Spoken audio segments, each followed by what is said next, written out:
Saludos a todos los que nos siguen a través de las redes sociales. Mi nombre es Héctor Manuel Pedraza Rosales y va a ser un gusto para mí poder compartir el día de hoy una reflexión sobre las fases de las políticas públicas. ¿Por qué es importante este tema? Las políticas públicas son un conjunto de acciones que se realizan desde el gobierno para poder solucionar problemas de la vida cotidiana. Cada día se está tomando mayor especialización en este tema. Las ciencias sociales, junto con las ciencias económicas, son aquellas que se han encargado de desarrollar más esta temática, que cobra una importancia mayor, sobre todo en las sociedades contemporáneas en las que nosotros nos desarrollamos. Como ese conjunto de acciones que se realizan desde la arena pública, podemos identificar entonces 5 conjuntos de acciones. Primero, la definición del problema, después la formación de la agenda, posteriormente la formulación de la política y selección de alternativas, en cuarto lugar la implementación de la política y finalmente la evaluación de la misma. Veamos cada una de ellas. En primer lugar tenemos la definición del problema. Y aquí es muy importante considerar lo siguiente. Necesitamos, como punto de partida, tener en cuenta que no todos los problemas sociales se convierten en una política pública. Al estar conviviendo todos los días en la sociedad, surgen necesariamente problemas, y problemas que pueden o no ser resueltos por las autoridades, por el gobierno. En ese sentido, entonces, desde sus orígenes, sobre todo después de la Segunda Guerra Mundial, vemos el desarrollo de esto llamado políticas públicas, que parte de una premisa. Primero, existen problemas que son ilimitados, y segundo, existen necesidades sociales que son ilimitadas. Por lo tanto, entonces, para poder hacer el vínculo entre las necesidades y las acciones gubernamentales, necesitamos entonces un proceso de racionalización. Y para eso entonces es la política pública. Es decir, no podemos considerar que el gobierno pueda atender todas las problemáticas que suceden dentro de la sociedad, y esto tendrá que hacerse entonces de una manera racional. Entonces, empecemos con el primer punto, la primera fase de las políticas públicas, que es la definición del problema. Como vemos aquí, podemos identificar 4 elementos dentro de esa definición del problema. Primero, la etapa anterior del problema, es decir, surgen cierto tipo de situaciones, cierto tipo de problemáticas dentro de la sociedad, y la persona, la gente, siente que entonces no hay una definición, no hay una atención por parte del gobierno, y por lo tanto entonces exigen de las autoridades una acción al respecto, pero aún no existe la política pública. Es decir, es un problema social que aún no se ha definido como una política pública. Un segundo elemento tiene que ver con el descubrimiento y el entusiasmo. Es decir, la sociedad reacciona ante el suceso negativo y obliga a sus representantes a tomar medidas. Hoy día estamos viviendo un problema, por ejemplo, con el tema del abasto con las gasolinas. Podríamos decir entonces que la etapa anterior del problema es precisamente el robo de combustible, donde no hay una atención gubernamental o no existe una atención gubernamental. Por lo tanto, entonces ahora reaccionamos ante un suceso negativo que es precisamente el desabasto, y que obliga precisamente a sus representantes a tomar medidas ante el robo de combustible. Solamente lo pongo como ejemplo, no quiero seguirlo durante todas las fases porque no es propiamente una política pública, como lo acabo de comentar. Este es un problema social que vemos precisamente a través del huachicol, y lo que se requeriría en todo caso es elaborar una política pública, pero estamos precisamente en este primer momento, que es la definición del problema. Un tercer elemento tiene que ver con el precio del progreso.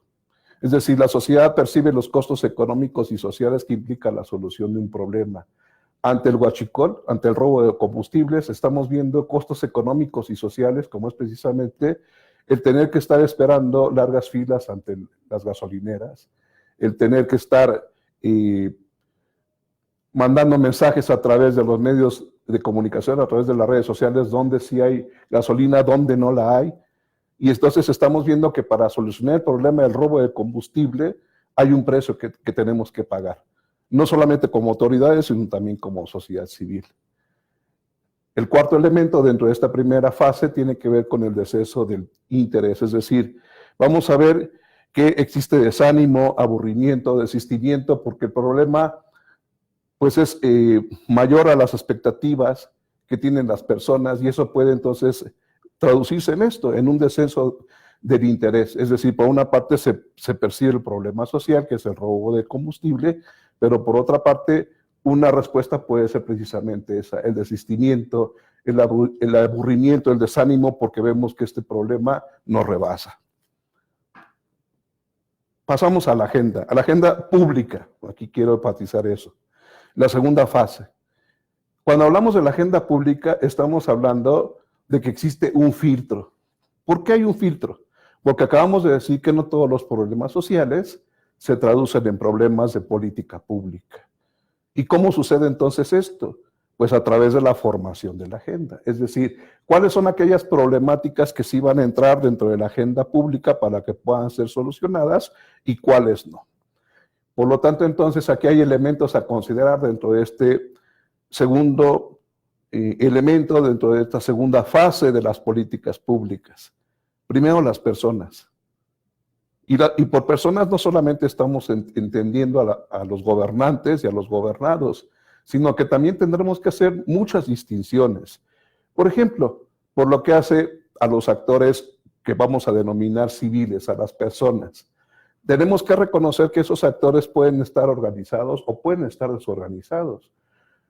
¿Organizados en qué sentido? Pongamos el ejemplo de México. Tenemos a los empresarios que tienen cámaras, como puede ser la Coparmex, como pueden ser N cantidad de agrupaciones empresariales por diferentes ramas, que hace precisamente que puedan ingresar sus intereses dentro de la agenda pública. Existen las organizaciones no gubernamentales, existen las organizaciones internacionales, es decir, existen un conjunto de personas que se organizan y se unen en una sociedad civil, en una asociación civil, en un tipo de organización formal que les permite entonces poner sus intereses dentro de una agenda pública. Y también debemos de reconocer, por otra parte, que existe la gran mayoría de la población que también desea que sus intereses sean tomados en cuenta en la agenda pública. Y entonces se establecen manifestaciones, se cierran calles, se trata de utilizar los medios de comunicación para poder alzar la voz. El problema aquí es que son intereses que no están canalizados a través de una organización. Y por otra parte, con respecto de las autoridades, los funcionarios gubernamentales. Y aquí tenemos que distinguir dos grandes niveles. Uno, lo que serían los funcionarios gubernamentales más orientados hacia la solución política de los problemas y los funcionarios gubernamentales más dedicados a la cuestión de la operatividad. Es decir, se necesita de un conocimiento técnico de las políticas públicas. ¿Por qué? Porque están hechos en un lenguaje que entienden los economistas, que entienden los politólogos, que entienden los abogados, pero que no entiende el común de la gente. Y en ese sentido, entonces, se van alineando todas las políticas públicas. Sin embargo, existe otro sector dentro de los funcionarios del gobierno, que son los políticos, y son precisamente quienes discuten en diferentes foros cuáles son los intereses que van a ponerse o no dentro de la agenda. Pongamos el ejemplo de la niñez. Durante el gobierno de Peña Nieto hubo un interés marcado por el tema de la niñez, llegando incluso a su culmen creando algo llamado los sistemas de protección integral de niñas, niños y adolescentes, que movilizaron la agenda pública a nivel municipal, a nivel estatal y a nivel federal. ¿Qué es lo que está sucediendo hoy día con esta nueva administración? El tema de la niñez no se ha discutido, sino ahora más bien traemos a la agenda otro sector vulnerable que es precisamente a los adultos mayores. Es decir, tenemos que tomar en cuenta que dentro de esos funcionarios que forman la agenda, pues también debemos de tomar en cuenta a estos funcionarios que son políticos. Los problemas, otro de los elementos que hay que tomar en la formación de la agenda. Como dice aquí, son arreglos políticos entre organizaciones y funcionarios políticos. Son filtros que permiten entrada en la agenda, por supuesto. Y estas negociaciones, nada menos hoy estamos viendo, para los que nos siguen en redes sociales y para aquellos que están atentos a las noticias, en el Congreso de la Unión se está discutiendo el día de hoy el tema de la Guardia Nacional. Y por supuesto que en esa Guardia Nacional vemos entonces una negociación entre la sociedad civil organizada, entre el gobierno, entre las organizaciones internacionales. Y en ese sentido entonces hablamos de ese segundo elemento de la segunda fase de las políticas públicas. Soluciones. Es muy importante en la formación de la agenda contar con soluciones que sean viables. Es decir, no solamente quedarnos en el discurso, no solamente identificar el problema, sino también proponer soluciones que sean viables, que sean económicas, que sean sencillas. Una oportunidad de elección es un cuarto elemento, dice aquí que son sucesos políticos, cambios en la administración pública, momentos de crisis que pueden ingresar nuevos problemas en la agenda pública. ¿Qué queremos decir con esto? Si bien es cierto, la negociación es una parte fundamental en la formación de la agenda, pero también tenemos que entender que hay cierto tipo de problemas que no estaban en la agenda pública y que fueron añadidos precisamente por una oportunidad de elección. Pensemos el caso, por ejemplo, de los terremotos en México. No era algo que estuviera dentro de la agenda pública el tener que hacer planes de protección civil, tener que hacer modificaciones en los permisos de construcción, pero estos acontecimientos del 85 y del 2018 forzaron a que el gobierno entonces tuviera que elaborar políticas públicas, ¿para qué? Para poderlas introducir en la agenda. Y entonces aquí estamos viendo cómo funciona esta parte de la oportunidad de selección. Y finalmente la agenda, y en esta agenda tenemos que distinguir dos grandes momentos. La sistemática constitucional, que como su nombre lo indica, ya está dentro de un documento llamado Constitución Política de los Estados Unidos Mexicanos, y ahí vemos entonces la fundamentación del Plan Nacional de Desarrollo y de todos los programas que tienen que ver con la agenda de la política pública y la agenda institucional formal, que serían aquellos asuntos aceptados explícitamente por los tomadores de decisiones. Y entonces aquí ya vemos poco a poco cómo vamos a ingresar precisamente a la tercera fase, que es la formulación de la política. Y en ese sentido, existen tres paradigmas a través de los cuales se ha tratado de entender cómo se formula una política pública. El primer paradigma es el del racionalismo. ¿Qué debemos de entender por esto? Que debe de existir un proceso totalmente racional, debe de haber una lógica que concatene todos los elementos de la política pública, desde el diagnóstico, desde la ejecución, desde el seguimiento, desde la evaluación. Es decir, tiene que haber un análisis exhaustivo de toda la información antes de poner en ejecución una política pública. Y en ese sentido, aquí se hace uso de métodos cuantitativos y teorías de sistemas. En el caso de México, una vez más, podemos ver, por ejemplo, la utilización del modelo del marco lógico, que nos pide precisamente tener información cuantitativa a nuestra disposición para poder elaborar una política pública. Y esta metodología es una exigencia que se encuentra incluso publicada en el Diario Oficial de la Federación. De tal manera, entonces, que todas las actividades que se realicen dentro de la política pública, por lo menos a nivel federal, podemos verlas desde este punto de vista de un racionalismo. Un segundo paradigma es el incrementalismo. Y en este sentido podemos ver que existen dos variantes, el incrementalismo simple y el incrementalismo desarticulado. El incrementalismo simple, pequeños pasos que coadyuven a reducir los problemas. Es decir, no tratamos aquí en este paradigma de analizar todos los problemas que existen dentro del país, o dentro de una sociedad, o dentro de una comunidad, sino solamente aquellos que son sumamente relevantes para la población. Y en ese sentido, entonces, se dan pequeños pasos para solucionar esos problemas que son emergentes y que son importantes para la sociedad, para la comunidad. Y aquí vemos entonces también un incrementalismo desarticulado, donde vemos aquí el tema de los intereses plurales y la persuasión política. Es decir, aquí el riesgo que se corre es que la política se convierta en eso precisamente, en un instrumento de persuasión para poder resolver intereses que son plurales, pero que no necesariamente conllevan una lógica de un análisis exhaustivo de toda la información, sino solamente para poder analizar o poder atender lo que es urgente, pero no lo que es necesario. Y finalmente, el tercer paradigma es la exploración combinada, que trata precisamente de unir tanto el racionalismo como el incrementalismo, sobre todo bajo la acepción del incrementalismo simple. Pasamos a una cuarta fase, que sería propiamente la implementación de la política, y aquí pues tenemos que tomar en cuenta tres cosas. Primero, los modelos de implementación, las etapas y el análisis de la implementación. Cuando hablamos de modelos de implementación, tenemos que tomar en cuenta tres aspectos. Primero, un modelo de implementación legal. No puede haber una política pública que no tenga un fundamento, que no tenga una referencia, que no tenga una base, con la multiplicidad de leyes que existen con respecto a las políticas públicas. Porque aquí es muy importante considerar lo siguiente. Toda política pública en México tiene que tener su fundamento, por lo pronto, en la Constitución. Después en el Plan Nacional de Desarrollo, y después en los programas especiales, en los programas sectoriales, en los programas regionales de la administración pública.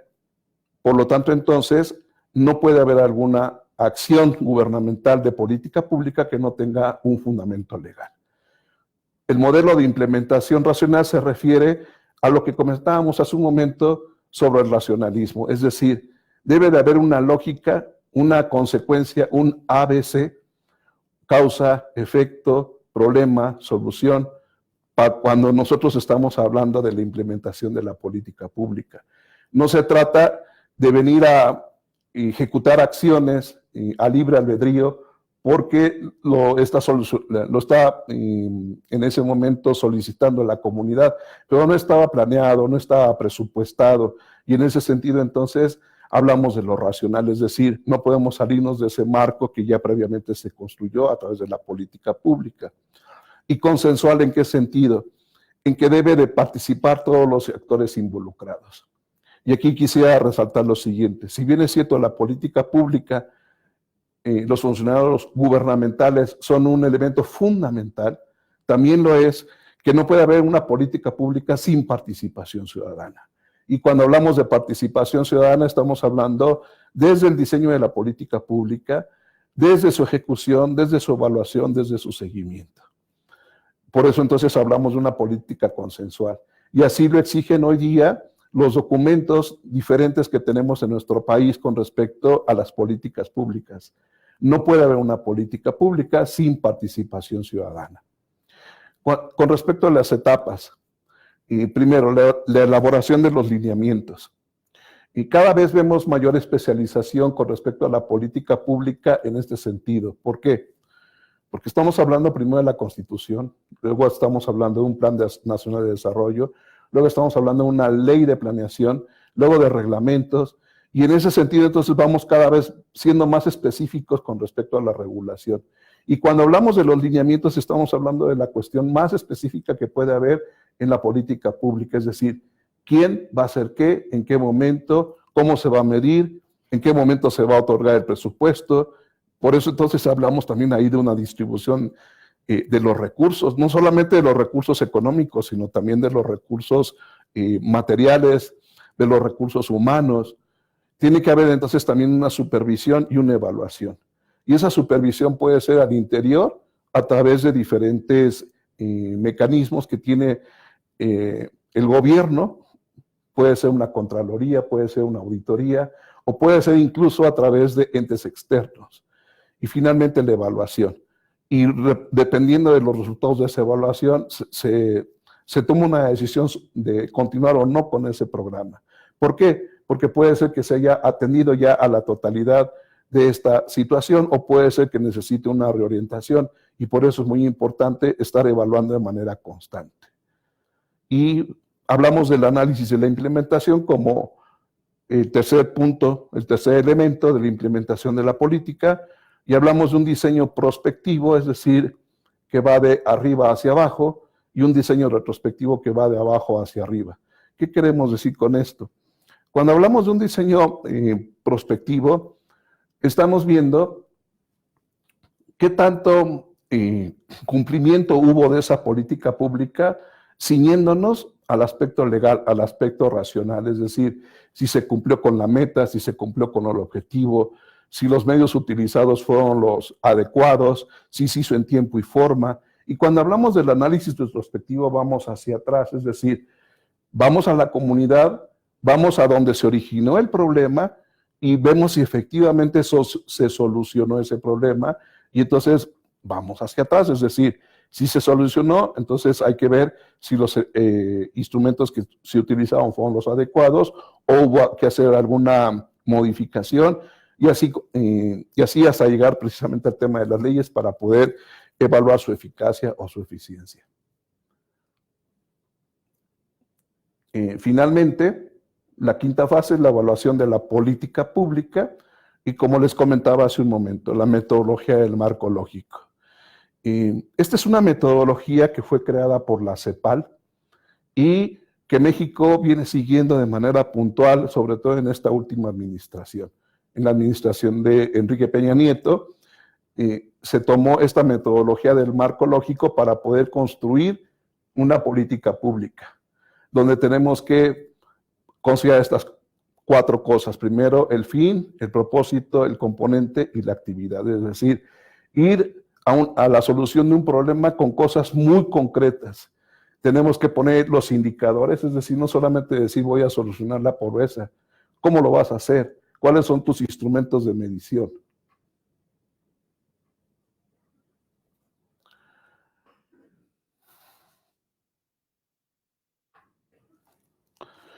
Tengo que contar con medios de verificación y tengo que contar también con los supuestos, si se cumple o no se cumple con la política pública.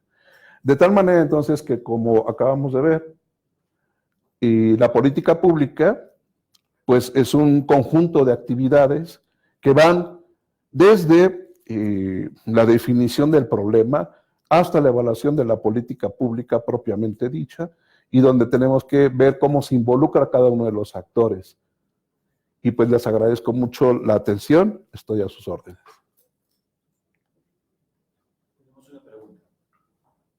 ¿Quién establece qué problema social se va a atacar con una política pública? ¿Quién establece ¿Qué problema social se va a atacar con una política pública? Bien, esta situación la vamos a ver sobre todo en el tema de la agenda. ¿Quién establece? Tiene que ser en conjunto entre las autoridades, tiene que ser en conjunto con los actores involucrados, tiene que ser en conjunto con quienes están organizados y quienes no están organizados. Vemos entonces un problema social. Lo primero que tenemos que tomar en cuenta es si ese problema social está siendo propuesto por la sociedad civil organizada o es simplemente un reclamo. Si es la sociedad civil organizada, tendremos que medir hasta dónde llega su capacidad de negociación con los tomadores de decisiones. Y cuando hablamos de tomadores de decisiones, estamos hablando de estos funcionarios que, como comentábamos en su momento en esta fase, es decir, los funcionarios políticos y los funcionarios operativos. ¿Cualquier ciudadano puede hacer una propuesta que puede convertirse en una política pública? Sí, siempre y cuando cumpla con cierto tipo de requerimientos. No la podemos hacer en cualquier momento. A nivel, por ejemplo, federal, tenemos que considerar que esta situación se da cada 6 años. Cada 6 años, y ahorita es el momento precisamente en nuestro país, y se tiene que empezar a elaborar el Plan Nacional de Desarrollo. Y en ese Plan Nacional de Desarrollo se establecen mesas de discusión donde los ciudadanos tenemos ese derecho de poder poner en la mesa de debate cuáles son nuestros intereses, cuáles son los problemas que nosotros estamos considerando que son relevantes. A nivel estatal, lo mismo cada 6 años, a nivel municipal tendrá que ser cada 3 años, entonces tendremos que ceñirnos a las reglas que la misma autoridad establece para el hecho de la participación ciudadana. ¿Qué metodologías podemos aplicar? Desgraciadamente o afortunadamente, y la única metodología que existe en nuestro país para la política pública es la metodología del marco lógico, donde nos solicita primero identificar las causas del problema y después cuáles son las consecuencias del problema. Y ese problema lo tenemos que convertir en algo llamado por esta metodología el árbol de soluciones. Es decir, el problema lo tengo que convertir en una solución, y cuando hablamos de las consecuencias es en donde entra precisamente el tema de la política pública.